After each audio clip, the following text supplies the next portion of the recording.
As your chairperson of the Senate Committee on Labor, Employment, and Human Resources Development, it is my honor to present today to this august chamber Senate Bill number 2534 under Committee Report number 190, entitled An Act Providing for a 100 pesos daily minimum wage increase for employees and workers in the private sector. This proposal is a consolidation of Senate Bill number 2002 filed by Senate President Mig Subiri with Senators Ligarda, Binay, and Go as co-authors, and Senate Bill number 2018 by Senator Ramon Bong Revilla Jr. Consistent with the constitutional precepts to alleviate the living conditions of ordinary Filipinos through policies that provide for a rising standard of living and improved quality of life, particularly of the working class, by guaranteeing their right to a decent pay. It is the aim of this committee and the collective conscience of this Senate to update the minimum wage by 100 pesos for workers in the private sector. Under this measure, all employees in the private sector in the entire country, whether agricultural or non-agricultural, are entitled to 100 peso minimum wage increase. This would guarantee an increased daily pay for around 4.2 million minimum wage earners. Let me just give some retrospect. The last legislated wage hike that was implemented in the country dates back to 1989 with the enactment of Republic Act number 6727, or the Wage Rationalization Act, which effectively declared that wages would be set on a regional basis by the regional wage boards. To answer workers' clamor, Mr. President, almost all regional wage boards have issued wage orders last year to increase the minimum daily wage rates in their respective regions, ranging from 30 pesos to 89 pesos. And we are not stopping there. The Senate's effort to legislate an increase in minimum wages augments the wage increases already issued by the regional wage boards. Thus, after consideration of the existing socio-economic conditions and positions of various sectors, it is incumbent upon us to propose a daily pay hike to help alleviate the burden of Filipinos in the face of soaring prices of basic commodities and rising cost of living. We cannot turn a blind eye on the injustice to and the economic conditions of our workers, who are considered the lifeblood of our economy. Ginoong Pangulo, tapatin po natin ang kasulukuyang minimum wage sa iba't ibang rehiyon na nasa 306 pesos hanggang 610 pesos ay hindi sapat upang bumuhay ng kahit isang maliit na pamilya sa araw-araw.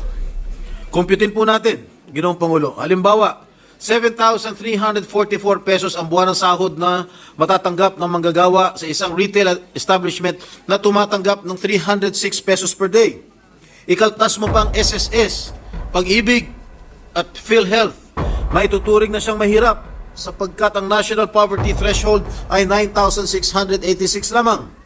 Samantala, ang pinakamataas na sahod na 610 pesos mula sa Kalakhang, Maynila o dito sa Metro Manila ay makakatanggap naman ng 14,640 pesos kada buwan. Mas mataas lamang ng kaunti sa near poor threshold na 12,400. While minimum wage in Metro Manila for the non-agricultural sector consistently recorded the highest basic pay in the country at 610 pesos per day, however, the actual daily pay is eroded by inflation. The real value of the minimum wage, which reflects the inflation-adjusted rates using the Consumer Price Index, has fallen to 514 pesos and 50 centavos in the capital as of July 2023, and further decreased to 504 pesos for October of 2024. And this scenario is replicated across all regions. Talagang nakakaawa ang ating mga manggagawa. Hindi pa rin talaga aabot sa pangangailangan para mabuhay at matugunan ang pangangailangan ng mga manggagawa na may 5 miyembro ng pamilya. Sa kasulukuyang antas ng minimum wage, kulang ang budget para i-treat man lamang sa Jollibee o ibang restaurant ang kanilang pamilya, maski isang beses dahil ubos na sa pangunahing pangangailangan pa lamang. Bagamat ang inflation ay bumabagal, nasa 2.8% nitong January 2024, hindi ibig sabihin nito ay bumababa na rin ang presyo ng mga bilihin. Sa katunayan, ang rice inflation ay pumalo sa 22.6%, ang pinakamataas na antas mula March of 2009 at patuloy pa ang pagtaas ng ibang mga bilihin sa kabila ng patuloy na pagtaas ng presyo ng kuryente at gasolina. While we have seen inflation at a downward trend, economists expect that inflation headache from rising food prices will likely persist until 2025. In terms of wages sa ating mga kababayan, and look at our regions, our neighbors in our region. Minimum wage in Jakarta, Indonesia is already 727 pesos. That is compared to our NCR rate of only 610 pesos. This is why we are continuing to push for minimum wage increase despite pushback from some sectors. Doon sa ibang bansa, yung Malaysia ay 758 pesos a day ang Malaysia. Jakarta is 724 pesos a day. Yung Singapore is already minimum wage monthly. 30 plus thousand pesos yata, Mr. President, ang sa Singapore. At ang Vietnam, ang balita sa akin ng ambassador sa Vietnam, magkakaroon din sila ng wage increase. Dahil sa dami na pong foreign direct investment na pumasok doon, pati sila, umaalma na ang kanilang mga manggagawa.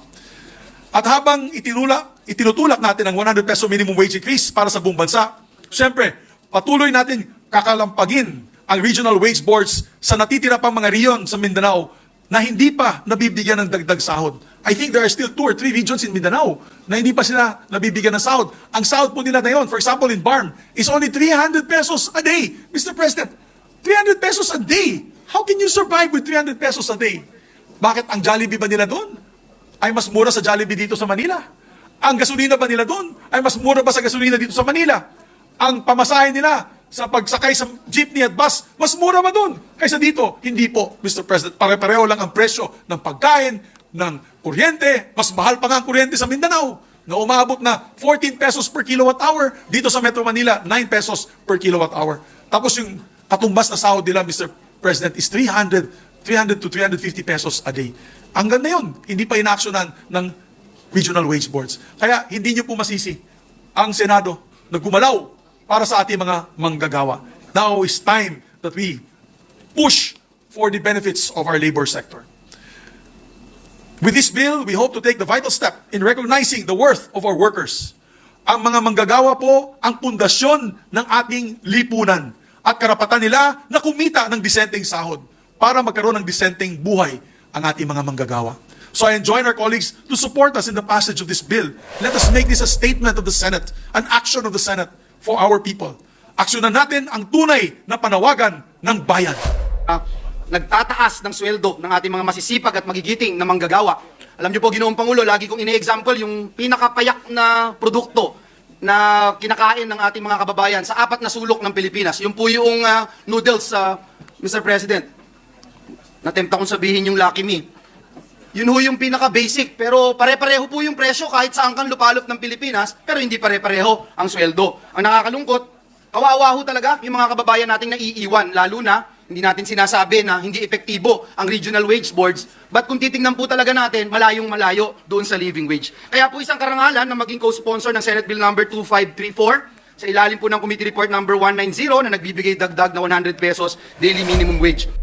We already have PhilHealth or not being able to live in their own homes. And by increasing the minimum wage, there is a chance to hopefully lift individuals out of abject poverty. There is a chance for them to be more productive, to pay more taxes, to spend more in our economy, to be able to live a life that they deserve. We cannot ignore the plight of our workers. They are the ones carrying this economy, and we must protect them at all costs. We must not tolerate inequality, injustice, and poverty. And this is why we urgently must pass this measure. Thank you for your leadership, Mr. President. Thank you to the Committee on Labor, and I hope that this is a measure that the Senate as an institution must prioritize and pass before the Holy Week break. Thank you. Buong-buo po ang aking pagsuporta sa dagdag na 100 piso sa sahod ng ating mga manggagawa. Ngunit wala rin naman po sigurong masama kung gusto pa natin itong dagdagan pa. Bagamat may tuturing po na pampaampat ng pagdurugo o pananandaliang lunas ang ating panukala na ito, nawa po ay kahit papaano ay makapagbigay ito ng kahit kaunting kaluwagan at espasyo para makahinga ang ating mga kababayan. To reiterate, there is no monetary amount that can ever measure the dignity of the Filipino worker. However, Mr. President, I hope the workers will consider this legislative measure as a first tranche of efforts that the Senate will do to requite the immeasurable contribution of minimum wage workers to our economy.